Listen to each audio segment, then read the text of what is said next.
Très chers amis, j'espère que vous avez passé un très bon week-end et on repart encore dans cette semaine avec l'objectif de vous aider, de vous donner un message de vie parce que nous savons que tellement de personnes sont en train de souffrir, tellement de personnes ont besoin de réponses et Dieu a la réponse à apporter à tous ceux qui le désirent véritablement.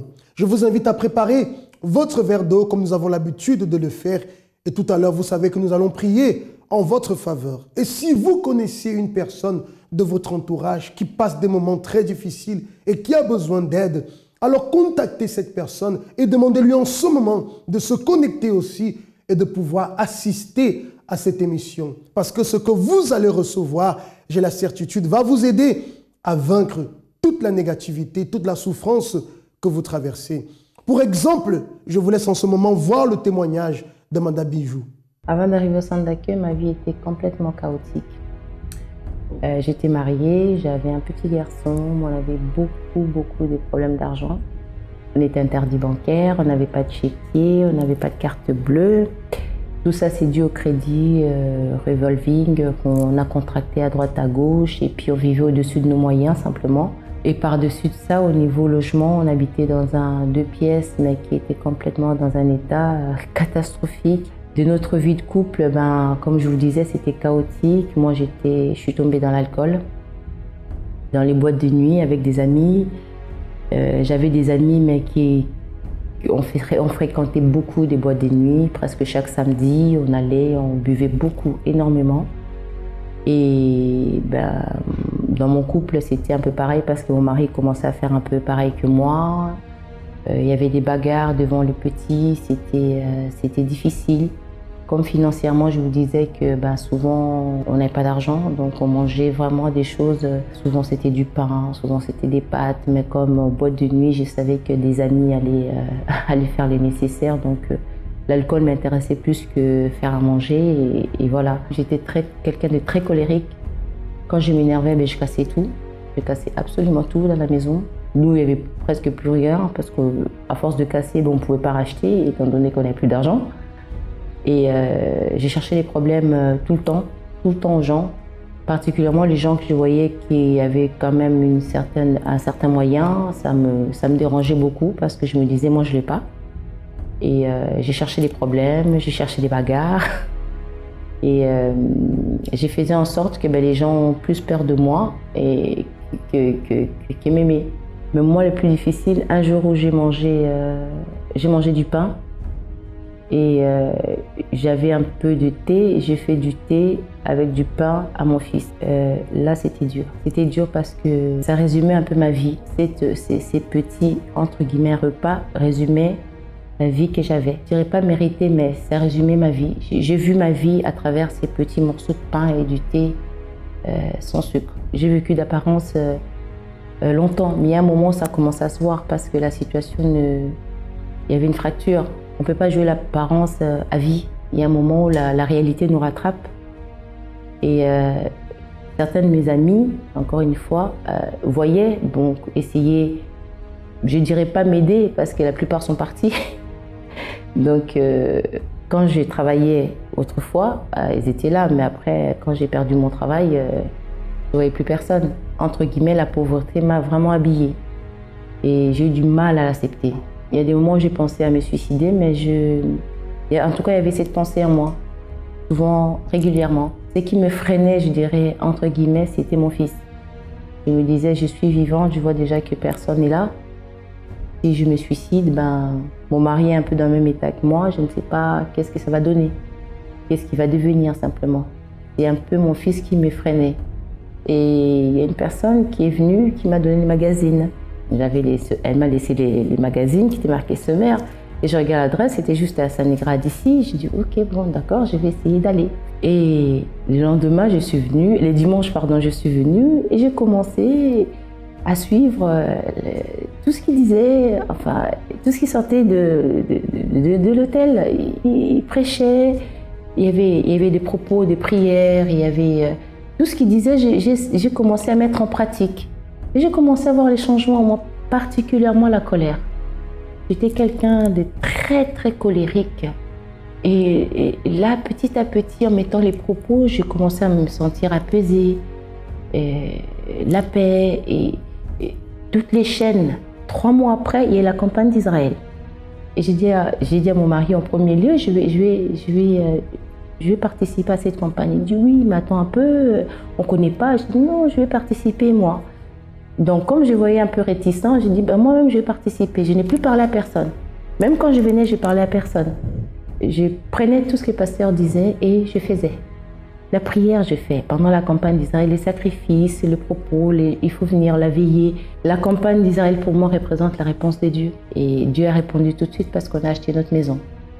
On n'avait pas les conditions, mais tout ce qu'on a fait comme démarche, les portes se sont ouvertes comme ça, comme ça, comme ça. Les gens n'ont pas compris. Même nous-mêmes, on n'a pas compris, mais moi, je sais que quand la main de Dieu est là, rien n'est impossible. S'il n'y a pas de propos, s'il n'y a pas de campagne, si on reste dans le néant, tous ces propos nous permettent non seulement de se rapprocher de plus en plus à Dieu, mais ça nous permet aussi de nous faire grandir dans la foi. Mais Madame Bijou, aujourd'hui, c'est une femme qui a la paix. Au niveau de vie de couple, ça va très bien avec mon mari. On se parle, on sort ensemble, on mange dans les restaurants, on va dans le cinéma, on va à la piscine avec les enfants. Pour ma vie professionnelle aussi, ça va très bien. J'ai un bon poste. J'ai changé de domaine, mais en restant toujours un pied dans le médical. Je suis à l'armée, donc j'ai un bon salaire. Je n'ai pas à me plaindre. Dieu a béni et mon mari aussi. Son entreprise marche très bien. Il a de plus en plus de clients. Les enfants, ça va. Mon fils, il travaille très bien à l'école. Ma 3e fille, elle est première de la classe. Elle travaille très très bien. Et la 2e aussi, mais la 3e, elle est que première. Donc ma famille est vraiment dans la présence de Dieu et c'est vraiment une grande bénédiction pour moi. Et la paix finit les angoisses, finit les pensées suicidaires, les bagarres, les mauvaises pensées, les mauvaises fréquentations aussi, très important. J'ai pardonné même aux gens qui m'ont fait du mal. Je les ai demandé pardon. Dieu m'a donné vraiment cette force de demander pardon et de pardonner réellement quelque chose que je ne connaissais pas, que je ne savais pas faire. Et j'ai appris vraiment le pardon véritable devant Dieu et c'est une joie. Tout, on a acheté à Cergy, on a mis en location et là on est sur Paris dans le 17e. Dieu a béni parce qu'on a un très grand appartement avec un grand studio, d'où mon fils il a un studio lié à l'appartement, un grand jardin de parking à Paris dedans. Donc Dieu a vraiment béni et on a d'autres projets que la main de Dieu va bénir et c'est vraiment formidable. Comment se trouve votre relation avec Dieu ? Se limite-t-elle à de simples prières ? Ou à des lectures superficielles de sa parole ? Prenez-vous le temps d'entretenir la flamme de votre foi en lui ? Le jeûne de Daniel est une opportunité exceptionnelle de rétablir et renforcer votre alliance avec Dieu. Il s'agit de 21 jours d'abstinence audiovisuelle, déconnectés de toute information et divertissement. Voici comment le réaliser. Profitez de cette période pour investir au maximum dans la méditation de la Bible, afin de plonger vos pensées dans les siennes et connaître sa volonté. Augmentez la fréquence de vos moments passés dans la présence de Dieu. Assistez au maximum de réunions dans le centre d'accueil le plus proche de chez vous. Et en dehors des réunions, maintenez cette connexion avec Dieu en regardant les émissions de notre chaîne YouTube.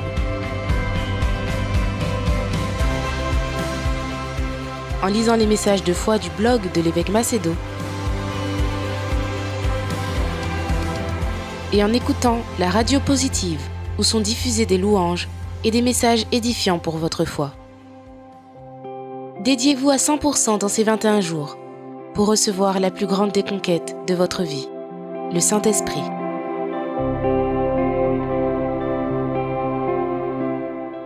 Quel quels sont les genres de paroles qui sortent de votre bouche? Parce que vous savez que nos paroles peuvent nous aider, comme aussi nos paroles peuvent être des véritables blocages pour notre vie. Êtes-vous une personne qui avait l'habitude de confesser que vous n'y arriverez pas? Que c'est impossible pour vous de réussir, de vous en sortir? Que vous êtes né pour souffrir? Que la souffrance est votre destin, votre karma? Enfin, la liste est longue. Parce que si vous êtes une personne qui avait l'habitude d'agir de cette façon, alors sachez que vos paroles ne sont pas en train de vous aider. Vos paroles sont en train de vous condamner. Je comprends que lorsqu'une personne souffre, une personne est dans des difficultés, c'est une façon un peu de s'exprimer. Mais cette façon de s'exprimer ne va pas vous aider. J'aimerais que vous puissiez voir en ce moment le témoignage de Yolande et vous allez comprendre comment est-ce que la foi fonctionne. À tout de suite. Je suis arrivée au centre d'accueil parce que ma vie, ça n'allait pas du tout. Ça n'allait pas du tout dans tous les sens. Ça veut dire sentimentalement, professionnellement. Et j'étais une personne aussi qui n'avait pas confiance. Parce qu'en arrivant, je n'ai pas trop fréquenté l'école. Donc du coup, comme je n'avais pas vraiment les niveaux scolaires, donc du coup, j'étais quelqu'un qui était un peu... qui avait peur. J'avais peur d'oser en fait, d'aller vers les gens, parler. J'avais peur que les gens se moquent de moi parce que je ne sais pas parler le français, je ne sais pas écrire, je ne sais pas lire. En fait, j'avais tous ces genres de problèmes. Donc, mais c'était à l'intérieur de moi. J'ai jamais osé parler. J'avais peur pour aller chercher du travail parce que je ne savais pas par quoi commencer. Pour aller chercher du travail, il faut quand même parler, il faut avoir un CV. Je n'avais pas ni au niveau des études, ni au niveau des expériences qu'on peut acquérir sans aller à l'école. Donc, toutes ces choses-là, j'étais vraiment enfermée. Donc, du coup, je n'avais pas de travail, j'étais comme ça.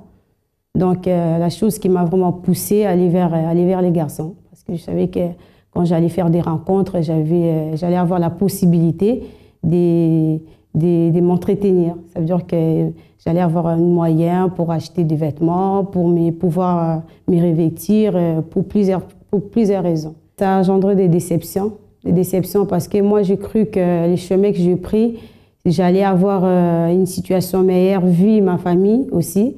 On vivait dans une précarité, mes parents. Moi je suis arrivée, mes parents ils étaient déjà divorcés. Je suis arrivée avec ma mère, je suis tombée dans le domaine de ma mère qui avait aussi des problèmes sentimentaux. Toutes ces choses-là qui ont provoqué en moi d'aller trouver l'amour dehors. Et moi, je pensais que si je trouvais par des relations que je pouvais avoir dehors, que ça pourrait marcher. Mais en fait, c'était l'échec total. C'était l'échec total. J'étais une personne qui vivait par l'apparence, comment dirais-je. Quand j'étais avec les gens, j'y rigolais, j'y souriais. Et puis, comme j'ai fréquenté quand même des gens qui avaient un peu de situation, j'ai montré aux gens que j'étais bien. En fait, moi, à l'intérieur de moi, je savais que j'y souffrais. Je savais que je souffrais. Je souffrais parce que j'avais le manque d'amour, je me disais, j'avais pas de niveau, j'ai rien du tout. Je montre une apparence aux gens que tout va bien, alors qu'à l'intérieur de moi, tout allait. Je faisais des cauchemars, je dormais pas la nuit. Je faisais des cauchemars, j'avais des rêves bizarres. Je faisais des cauchemars comme si j'avais des hommes qui venaient me fréquenter pendant la nuit, mari de nuit, je veux dire. Parce que aussi, dans la réalité, j'étais aussi une personne qui était, je dirais, je n'étais pas fidèle. Parce que pour moi, j'ai fréquenté, à l'époque, j'ai fréquenté beaucoup de joueurs, j'ai fréquenté des footballeurs, j'ai fréquenté aussi des hommes qui sont mariés. Et la nuit, quand je dormais, c'était une persécution totale. C'était une persécution totale. J'avais des fréquentations, j'avais des relations. Je me sentais que j'étais avec quelqu'un. Quand j'ouvre mes yeux, il n'y avait personne. Et donc, du coup, ça m'empêchait de dormir. Donc, du coup, je pouvais faire des nuits où je me suis couvert, mais en fait, en réalité, je ne dors pas. Je dors pas. J'avais peur de fermer les yeux parce que je sais que ces genres de rêves, ça va revenir, ça va revenir. Et j'étais quelqu'un qui était beaucoup, beaucoup pensif. J'ai pensé beaucoup. Je peux rester avec des gens, mais je suis déjà bien loin. Même des gens me regardaient directement et disaient que mais Yolande, tu n'es pas là. Et moi, je savais aussi que je n'étais pas là. Je faisais semblant, mais en fait, il y a des moments où je ne pouvais pas faire semblant. Même quand je sortais pour aller faire mes affaires dehors, quand je vous ai dit des rencontres, tout, des rendez-vous. J'arrivais dans des endroits qui étaient bien VIP, c'est bien et tout. Mais de moments, j'étais perdue, je n'étais pas là. Parce que dans mon cœur, c'était pas cette vie que je voulais. Mais en même temps, je me disais, j'ai pas de choix. T'as pas un niveau des études, t'as pas fait des études, t'as pas un niveau scolaire, t'as pas de travail, t'as rien. C'est les seuls moyens où toi, tu peux pouvoir vivre. Donc, tu es obligé de faire ça. Donc, moi, j'ai pris ça quelque part comme un métier. Je faisais même des projets. Quand je vais rencontrer un tel, je sais qu'il va me donner comme ça, je vais faire ceci, je vais faire cela. Mais en réalité aussi, même des personnes que moi, j'ai pu fréquenter, c'était des personnes qui n'avaient pas du respect pour les femmes. Il n'y avait pas de respect. Ils savent que moi, je viens pour quelque chose et lui aussi, il veut quelque chose de moi. Donc, c'était un échange, en fait. Et moi, j'étais malheureuse parce que des fois, quand je rencontrais, j'ai dit, ouais, cette fois-ci, je pense que c'est quelqu'un de bien en fait, en même temps, ils avaient pitié de moi, mais en fait, c'est un faux pitié. Parce que quand j'ai rencontré, ça a l'air toucher mon histoire, mais jusqu'au présent, il n'y a eu personne qui a voulu me donner ce que moi, je voulais. Vous voyez que Yolande souffrait tellement qu'elle est arrivée au point de demander à Dieu de lui ôter la vie. Pourquoi? Parce qu'elle ne supportait plus. Et c'est ce qui arrive avec beaucoup de personnes. Peut-être c'est déjà arrivé avec vous, très cher ami. Et jusqu'aujourd'hui, peut-être vous continuez à prononcer des paroles négatives à l'égard de votre vie. Mais vous voyez que lorsque la personne découvre la foi, comme nous allons voir tout à l'heure, lorsque Yolande est arrivée au centre d'accueil et qu'elle a découvert la foi nous fait changer de vision naturellement, elle nous fait changer de langage. Nous commençons à croire que ce qui est impossible est possible. Nous commençons à croire que la guérison est possible, que la paix est possible, que la joie est possible. Et en confessant cela et en luttant, le changement se manifeste. Et c'est justement ce qui s'est produit dans la vie de Yolande. Je vous laisse regarder. Je connais les centres d'accueil, comme je dis, par ma mère. Quand je suis arrivée à lundi matin à 10h. J'ai participé à la prière de 10h. Et puis depuis là, quand j'ai commencé, je venais même, pour vous dire, 2 fois à l'église. Je venais les matins, je venais les soirs, tellement j'étais remplie de problèmes. J'ai pensé que ça va changer tout de suite parce que c'était plus possible de vivre dans cette manière-là. Donc je venais les matins, je venais les soirs. À force à écouter la parole, en fait, quand j'écoutais la parole le matin, j'ai dit que ce soir, il y aura encore quelque chose de spécial pour moi. Donc il fallait que je vienne encore à l'église. Et c'est là qui m'avait motivée à venir à l'église, à écouter aussi la parole. J'ai commencé aussi à faire les chaînes de prière. Je venais presque tous les jours à l'église. Donc du lundi au vendredi, je venais tous les jours à l'église. Et je continuais, j'ai participé dans presque tous les propos. Quand le pasteur il parlait de propos, j'étais là. J'ai dit que c'était une opportunité pour moi pour changer. J'ai participé à plusieurs campagnes d'Israël. J'ai pris connaissance à travers le message qui sort sur l'autel. Et moi, j'avais dit que c'était une opportunité pour moi pour changer. Soit je le fais, soit je ne le fais pas. Parce que je dis, si Dieu il attend quelque chose, une part de quelque chose de moi, de foi, il faut que je lui montre que je veux vraiment changer. Et à travers des campagnes d'Israël, pour moi, c'était une opportunité. C'est-à-dire, même si des fois, ça m'arrivait des propos que j'ai faits, il n'y avait pas de conditions, mais j'ai dit à Dieu, je vais le faire. Si je le fais, je sais que tu me donneras les conditions. Et justement, tous les propos que j'ai pu participer, Dieu m'a donné les conditions de les faire. Et je l'ai tous fait. J'ai gêné, j'ai gêné, j'ai prié. Il y avait même des moments où je faisais des propos à force à écouter. Des fois, quand on écoute les pasteurs, ils ont fait une marche, ils ont marché. Je faisais des propos personnels. Quand j'écoutais, je voulais aussi montrer à Dieu que je peux rajouter, je peux faire plus. Donc, je faisais des propos, j'ai marché tout seul la nuit, j'ai pleuré, j'ai demandé à Dieu vraiment sa miséricorde parce que je ne pouvais plus. Donc, des fois, il y a des moments, j'ai demandé à Dieu pourquoi je suis née. Est-ce que je suis née pour souffrir? Parce que durant toute mon enfance, je fais que souffrir. Je suis en Europe, je pensais que j'allais avoir une vie waouh, mais en fait, en réalité, c'est encore plus de souffrance. Donc, spirituellement, j'ai prié, physiquement, j'ai réussi quand même à obtenir un travail. Donc, j'avais sacrifié mon tout. Qu'est-ce qui peut être plus important que votre âme? Rien. Notre esprit est le centre de notre existence. Nos attitudes, actions et réactions reflètent combien notre esprit est faible ou fort. Mais comment alimenter notre âme. Seule la parole de Dieu et la pratique de ses enseignements peuvent fortifier notre esprit et nous approcher de Dieu. Car il est écrit, l'homme ne vivra pas de pain seulement, mais de toute parole qui sort de la bouche de Dieu. Et rien de mieux que de vivre 21 jours dans la recherche constante de la plus grande richesse et du plus grand trésor, le Saint-Esprit. Il arrive en février, le jeûne de Daniel. 21 jours déconnectés du monde, des divertissements, des réseaux sociaux et de tout ce qui empêche une communion plus intime avec le Saint-Esprit.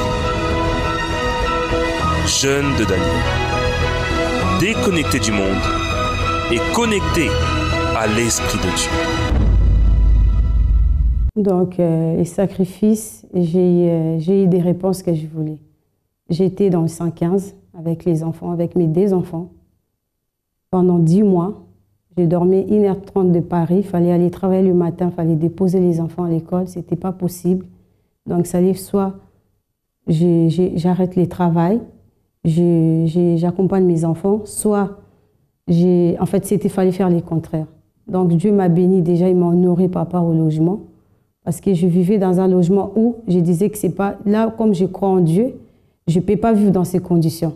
Je vivais dans un rez-de-chaussée que je ne voulais pas, avec tous les bruits des jeunes qui faisaient tout n'importe quoi en bas de ma maison, qui venaient frapper, me demander de l'argent. J'étais seule avec les enfants. Des fois, j'étais dans le père. Et des fois, je sortais, des fois le matin, j'avais d'urine, j'avais toutes les matières fécales, donc ce n'était pas possible. Donc, j'avais fait une demande au niveau de mon bailleur social pour pouvoir me reloger. Il me faisait toujours attendre. Donc, à un moment, il fallait que je prenne une décision. Soit j'accepte la situation, soit je pars de là-bas. Donc, du coup, j'avais fait un préavis. J'ai dit, je vais partir. En croyant que si je fais les préavis, ça allait aboutir les choses plus rapidement, mais il n'y a pas eu de réponse. Ils ont réussi quand même à faire une proposition. Et c'était après Pédijard pareil. J'ai dit non, je ne peux pas accepter ces logements. J'ai dit si les dieux que je sacrifie et que je laissais dehors pour lui, il doit me donner plus que ça. Parce que je suis sa fille. Je ne mérite pas ça. Donc, ce qui a fait, je me suis retrouvée dehors pendant 10 mois dehors avec les enfants, sans logement. Et grâce au travail que j'ai pu trouver par la suite, j'ai réussi à avoir quand même une résidence sociale avec les enfants. J'ai fait les demandes, j'ai dit cette fois-ci, je ne vais plus mettre des arrondissements que je ne veux pas vivre. Donc j'ai mis des arrondissements que j'ai souhaités. J'ai mis 7e arrondissement, 8e et 16e, des arrondissements qui étaient... J'ai dit, je suis un enfant de Dieu, je crois, je sais que je serai dans cet arrondissement. Donc c'était même un débat avec les services sociaux. Parce que l'assistance sociale, vu que la vice, elle a dit, madame, vous ne pouvez pas obtenir un logement dans cet arrondissement. Vu votre salaire, on ne peut pas vous donner. J'ai dit, je préfère attendre, si je dois attendre plusieurs années, je préfère attendre de pouvoir recevoir une réponse. Quand je l'aurai, je sais que c'est un choix que j'avais fait. Ce n'est pas un choix qu'on me l'a fait. Parce qu'avant, c'était ça. Et les résultats, aujourd'hui, j'étais dehors. Donc, j'ai patienté. Et là, j'ai pu obtenir une réponse positive. Ils m'ont envoyé un courrier comme quoi j'ai été proposé un logement dans le 16e, métro Trocadéro. Donc, ça, c'est une première bénédiction. Dieu l'a transformé parce qu'avant, j'étais à l'église, mais j'avais toujours l'envie. Il y avait l'envie de dehors, c'était pas parti. Ça veut dire que je pouvais dire cette semaine, je ne veux pas, je ne sors pas. Ça, c'est moi qui ai dit. Mais on n'est pas encore arrivé à la fin de semaine. Une fois, j'ai reçu un coup de fil parce que j'avais des videurs à Paris. Des fois, c'est eux qui t'appellent. Il dit, Yo-Yo, aujourd'hui, il y a peut-être, je peux dire, Samuel Leto qui va venir en boîte. Donc, moi, je ne peux pas. Là, déjà, j'ai le cœur qui bouillonne. J'ai dit, non, il faut que je parte. Ce n'est pas possible. Donc, j'ai finissé par tomber par ça. J'étais obligée de partir. Mais là, même si on me dit, je ne sais pas qui, les joueurs les plus beaux au monde, les plus riches au monde qui va venir dans cette boîte ce soir. Ça me dit absolument rien du tout. Ça me dit absolument rien du tout. Ça ne me manque plus, les boîtes de nuit. L'alcool, ça ne me manque plus. Des fréquentations que j'avais avant, ça ne me manque plus. Il n'y a rien qui me manque. Parce que c'est que j'ai cherché avant, je n'ai pas trouvé. J'ai dit pourquoi je vais arrêter les choses que je suis en train de conquérir par ma propre force et la force de Dieu d'ailleurs. Pourquoi je vais arrêter ça pour aller ailleurs? Je sais que là-bas, tu veux aller, ils vont te trouver, oui, tu es mignonne, tu es belle, mais en fait, ça va s'arrêter là. Ils vont te donner ce que tu as besoin. Mais après, ça ne va pas aller plus loin que ça. Donc, du coup, ça ne me dit plus rien du tout. Les cauchemars, la nuit, ça s'est terminé. Je ne fais plus de cauchemars. Je dors comme... Quand je dors, des fois, même, je suis fatiguée. Donc, quand j'arrive au lit, je sors de l'église. Il est des fois 21h quelque chose, 21h30. J'arrive à la maison 22h, je prends ma douche, tout. Quand je dors, je dors. Je me réveille le matin, impeccable. Et j'avais même des problèmes de circulation. Dieu m'a béni. J'ai plus de problèmes de circulation. Je suis arrivée, j'avais un titre de séjour, oui, d'1 an. J'ai renouvelé pendant 8 ans. J'arrivais même pas à obtenir une carte de 10 ans. À chaque fois, ma situation changeait au niveau de la préfecture. Ce n'était pas possible pour l'avoir.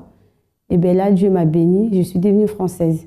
À la place, moi, j'attendais à avoir la carte de 10 ans, mais Dieu, il a préparé quelque chose d'autre. À travers des propos des campagnes, que j'ai réussi à obtenir, aujourd'hui, j'ai réussi à obtenir mon logement. J'ai réussi à obtenir les papiers français, alors qu'avant, toutes les 8 mois, j'étais obligée d'aller à la préfecture pour faire les renouvellements. Fallait payer des timbres, fallait tout le temps payer. Donc là, je suis tranquille, je peux voyager, je n'ai pas besoin de demander un visa, ça dépend du pays. Alors qu'avant, j'étais coincée. Des fois même, tu avais envie de partir là, tu ne peux pas. Parce que tu as ta carte de séjour qui va bientôt périmer ou tu es obligé d'attendre. Il y avait toujours un souci. Au niveau des papiers, Dieu m'a régularisé. Au niveau du travail, Dieu m'a régularisé. J'étais contractuelle avec la mairie de Paris. Aujourd'hui même, je viens de recevoir un nouvel par ma directrice et qu'à la fin de mon contrat, je serai titulaire. Et tout ça, c'est Dieu. Les centres d'accueil aujourd'hui, c'est tout. C'est tout pour moi parce que c'est ici que j'ai compris la parole. C'est aussi que j'ai compris que je dois arrêter la vie que j'étais avant. Il fallait faire un choix. Si tu veux vraiment avoir Dieu en moi, j'étais obligée de faire un choix. Et j'ai pensé, pour moi, c'était un choix qui me ramène vers la vie. Parce qu'avant, je n'avais pas de vie. Donc, centre d'accueil représente tout. Aujourd'hui, je ne peux pas m'en passer.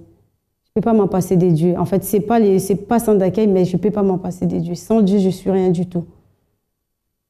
Après 13 ans de souffrance, elle a été totalement libérée parce qu'elle a changé sa façon de voir les choses à cause de la foi qu'elle a reçue. Et j'aimerais prier pour vous. Prenez votre verre d'eau en ce moment qui désirez changer votre langage et être une personne positive. Prions. Seigneur mon Dieu et mon Père, ma prière est simple, objective. Reçois la vie de cet homme, de cette femme, de ce jeune qui veut à partir d'aujourd'hui être une personne qui pense positivement et qui parle positivement malgré les circonstances. Bénis-les, Seigneur, et bénis, consacre cet eau contenue dans ce verre. Et en buvant, mon Dieu, qu'elle reçoive la force d'agir et de réagir différemment. Amen. Buvez de cette eau alors. Et dans la foi, que votre langage, à partir d'aujourd'hui, change. Et nous vous attendons ici, mercredi, dans l'un de nos centres d'accueil, où nous allons travailler pour que votre intérieur change, afin que votre langage aussi puisse changer. Que Dieu vous bénisse et à très bientôt.